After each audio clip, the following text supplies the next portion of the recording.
Good evening, everybody, and welcome back to My Paranormal Experience. I'm your host, Bumps in the Night, and tonight I'm joined by a special co-host of mine. This is Dead Shock Studios, and he's here to tell you a story. So, Yeah. go ahead and say hello to everybody, and why don't you tell us what we're talking about tonight? Alright, what's up, everyone? So tonight we're going to be talking about the Bray Road Werewolf. The Beast of Bray Road. I have heard of this legend before. Please, tell us a bit about it, and then you can tell us about your experience. Okay, so basically the Bray Road Werewolf is a bit of a kind of urban legend in Wisconsin that there's a werewolf that supposedly in the 1800s or so attacked some people, and I kind of think I saw a werewolf myself. Maybe I might be wrong. I mean, it's a possibility. I mean, I was pretty young. I was like 7 when this happened. Well, the Beast of Bray Road is very popular. I'm fairly certain there's a book about it, as well as it's one of the top dogman mythologies, I want to say, in America. But don't quote me on that. I don't really like the dogman. Anyway, why don't you tell us a bit about your experience there, Dead Shock Studios? So basically what happened was my dad and I, we lived out in the country, where Bray Road is.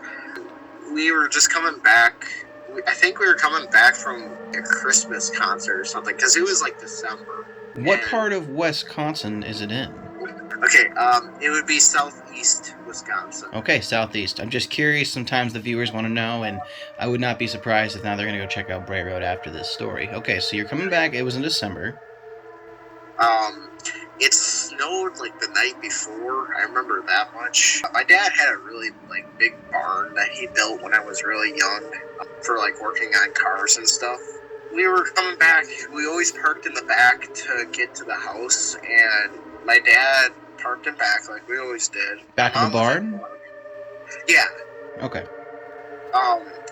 My mom was at work, and my dad and I were coming back from school or whatever, and we were getting out of the truck, and I'm walking, and I heard this loud howl, which I'm thinking, oh, okay, whatever, it's just, normal, we always had coyotes by us, so I'm thinking at this time, it's it's probably just a coyote or something, nothing major. Yeah. So, keep walking, and then we saw, what looked to be, maybe, a wolf, but, it was bigger than normal. I would say it'd be, the size of, maybe a 10-year-old, maybe 12-year-old. Oh, geez, maybe it was a boy wolf. Who knows? I mean, but, it was just sitting there, and it was, growling at us, and I'm just sitting there, what the heck is that? My dad's get behind me. And my dad always had, a pistol with him, just in case, if something happened. Kept that thing on him. Yeah. So, my dad shot the gun, and basically we heard it yip, and, crawled and stopped for a second. My dad tried to walk up to it, and it started, walking away, really fast. It was just, crawling away really fast, fast enough that my dad couldn't catch up to it. Oh, my God. And then it, growled again and, turned away, and then my dad tried to shoot it again and missed, and my dad was go inside, and I'm okay.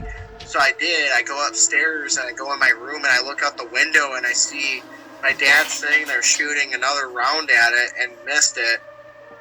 And then I asked my dad, 5 minutes later, he comes in, and I'm did you get it? He's no, I didn't get it. He's I don't know what happened to him. But he's it was just there, and he's and it went through the cornfield. He's I don't know what happened afterwards. Huh. Interesting. So, do you think he killed it? I think either he wounded it good enough that it may have died, afterwards. Yeah. Your family unintentionally might have just ended a local legend. No, because right afterwards, a couple of my friends were saying they saw it too. Maybe it was a pack. Maybe. Who knows? Do you have the presumption that it may have been a skinwalker? Are there Native Americans in Wisconsin? Yeah, there are.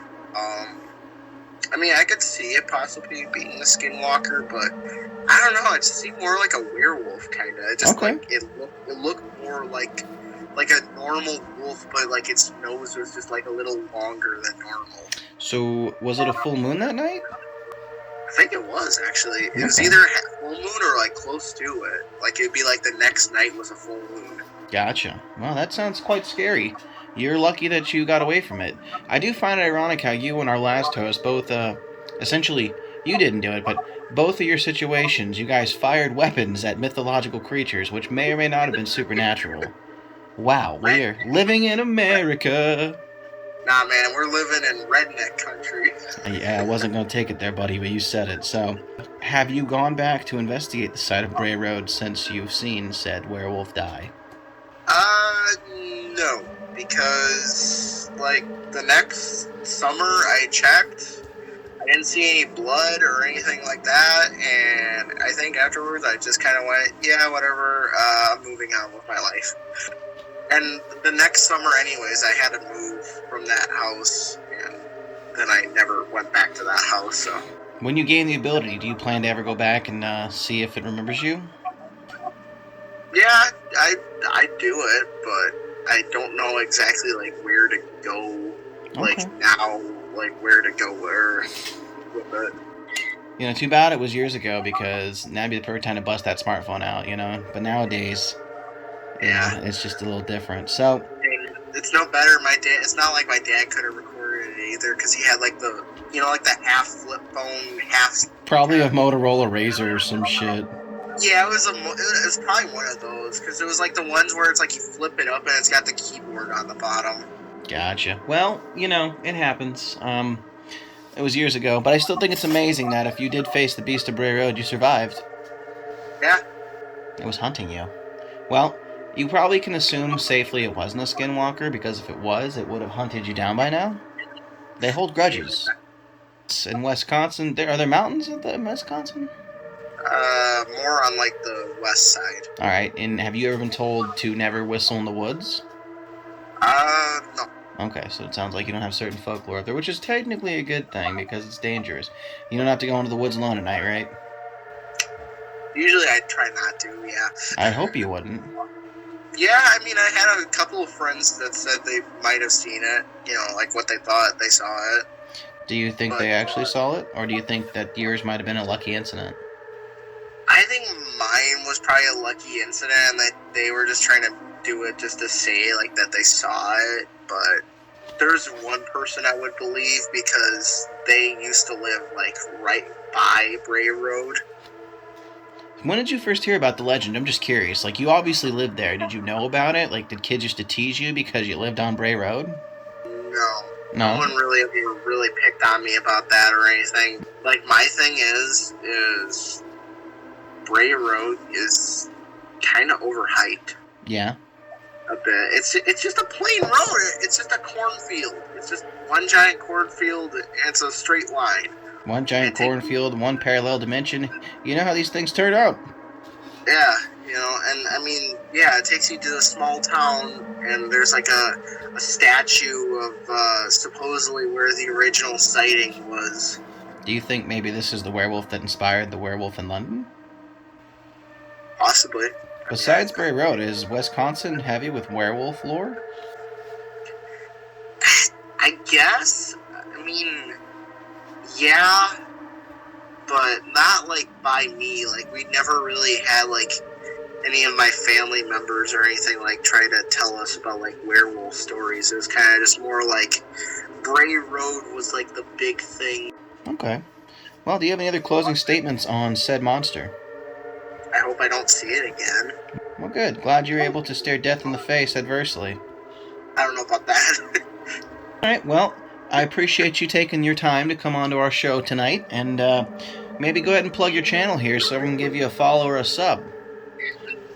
Yeah, subscribe to Dead Shock Studios. Once again, we thank you for joining us, and we hope to hear more about the paranormal from you at another time.